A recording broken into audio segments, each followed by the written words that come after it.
Boa tarde, pessoal. Tudo bem com vocês? A gente sabe que tem um momento agora do coronavírus aí e as aulas suspensas aí até o dia 5/4 e nós professores fomos incumbidos de manter rodando aí as atividades no AVA, essa conexão aí via virtual, né? Hoje desde às 8 horas da manhã eu venho tentando gravar o vídeo, acho que isso ficou muito grande. No primeiro momento deu 18 minutos, não consegui mandar para vocês, mas já aproveitar e mandar um abraço para todos vocês aí, meus queridos alunos. Espero que a semana seja abençoada aí para todos. Eu vou tentar ser bem breve aqui neste tema, que seria o tema da aula de ontem, que ia anteceder a nossa dinâmica lá da fábrica de nó. Então, o tema que a gente vai trabalhar é BSC, criando uma estratégia. E aí, vamos seguir para o próximo slide. Só para entender o que é uma estratégia, ela é algo que busca um resultado a médio e longo prazo. Então, isso é uma coisa que a gente já tem que deixar em mente aí, que é algo que vai buscar um resultado aí no médio e longo prazo. As empresas geralmente elas buscam, né, que tem uma visão estratégia mais aguçada, elas buscam atender sempre nesses 4 tópicos aí: aprendimento, crescimento constante, muito voltado para treinamento de pessoas, ou seja, enfim, atender pessoas.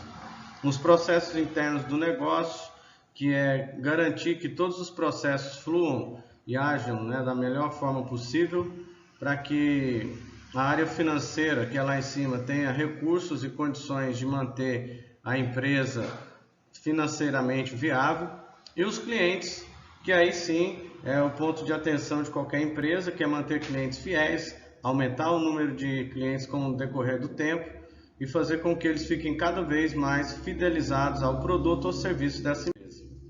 Aqui tem alguns comentários ou alguns conceitos falando aí da estratégia.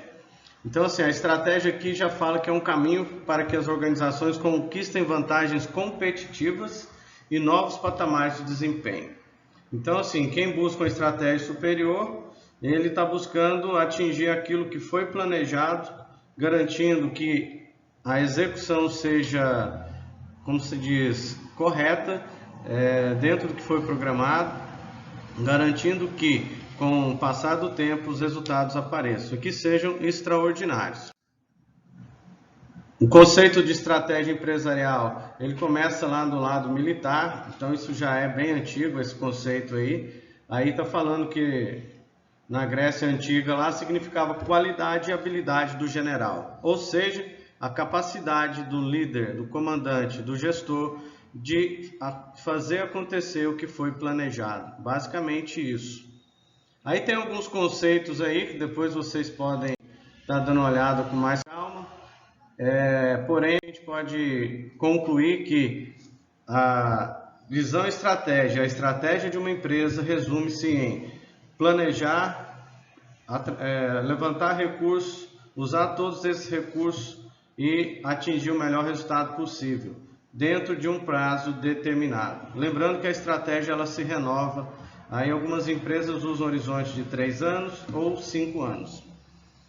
Falando de competitividade, Torres, ele cita, né, que desde novembro de 84, menos de 5% das empresas da lista das 500 maiores e melhores do país, isso foi publicado pela revista Exame, elas foram capazes de manter um lucro líquido no quartil superior por mais de 5 anos consecutivos. Isso quer dizer que poucas empresas conseguem manter seus resultados de forma perene. E aí já vem uma atividade para vocês pesquisar aí na internet ou qualquer outra fonte possível, pelo menos umas 3 empresas que nos últimos 10 anos conseguem manter seu resultado de forma satisfatória, sempre dentro lá das 10 maiores empresas aí do mundo ou do Brasil. Eu sei que uma que vocês podem olhar aí que tem resultados extraordinários é a Coca-Cola, e aí só confirma se realmente ela tem essa constância aí de resultados, ok? Seguindo, a gente vai falar das forças de Potter, que isso também determina muito como que o mercado reage diante da competitividade. Ele traz aqui 5 forças que são as mais importantes, não tem uma mais do que a outra, mas elas se complementam. Começando pela esquerda aqui, o poder de negociação dos fornecedores. Então assim, quanto mais poder um fornecedor tiver, melhor ele consegue negociar preço e prazo. Então isso é uma regra, uma lei que funciona no mercado dessa forma. Então quanto maior o meu poder de compra, quanto maior o meu poder de barganha, melhor. Vou citar um exemplo de algumas empresas que eu trabalhei, mais especificamente da Ambev. Ela, como fornecedor de alguns serviços, ela consegue negociar prazos maiores aí de recebimento, ou melhor, de pagamento. Então isso é uma coisa bem interessante. Ao contrário de algumas outras empresas também, que fabricam, exemplo, lata vazia, alguns produtos aí que só eles conseguem produzir ou só eles conseguem prestar um serviço diferenciado, esses caras também conseguem fazer com que o mercado se volte às necessidades deles lá e às condições deles. Então isso é algo bem interessante aí. Rivalidade entre os concorrentes. Essa rivalidade, de certa forma, para a gente que é consumidor, é positiva. Isso obriga o quê? Que essas empresas tenham cada vez mais estratégias voltadas para preço, marketing e qualidade.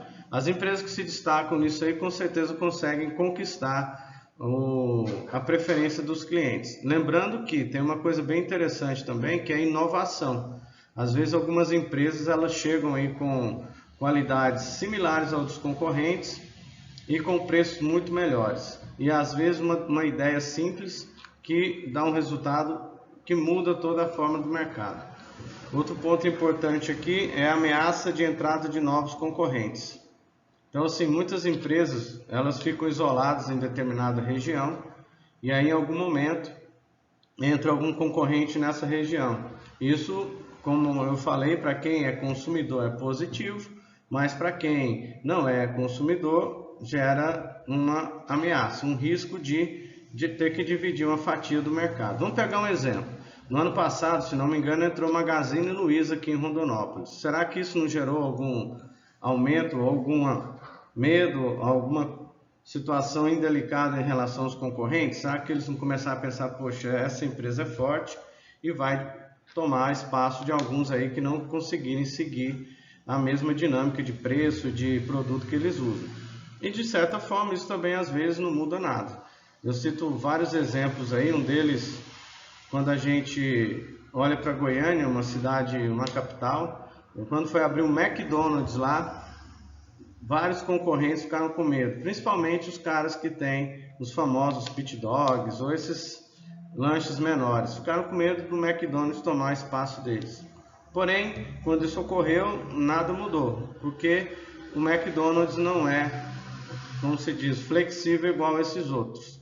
Os outros, se você pedir um pouco mais de maionese, ele põe, se pedir para tirar azeitona de um lado e colocar do outro, ele coloca, e o McDonald's é aquele padrão ali que segue e sem mudar. Então, assim, são duas situações que a gente percebe que não tem tanto impacto. E o poder de negociação dos clientes, acho que eu me confundi ali no momento que eu estava falando da Ambev, mas assim, ela na posição de cliente é que fazia essa questão aí de cobrar dos seus fornecedores prazos maiores. Então, assim, ela conseguia comprar em grandes volumes, porém, ela exigia que o pagamento fosse em torno de 120 dias, e muitos aceitavam.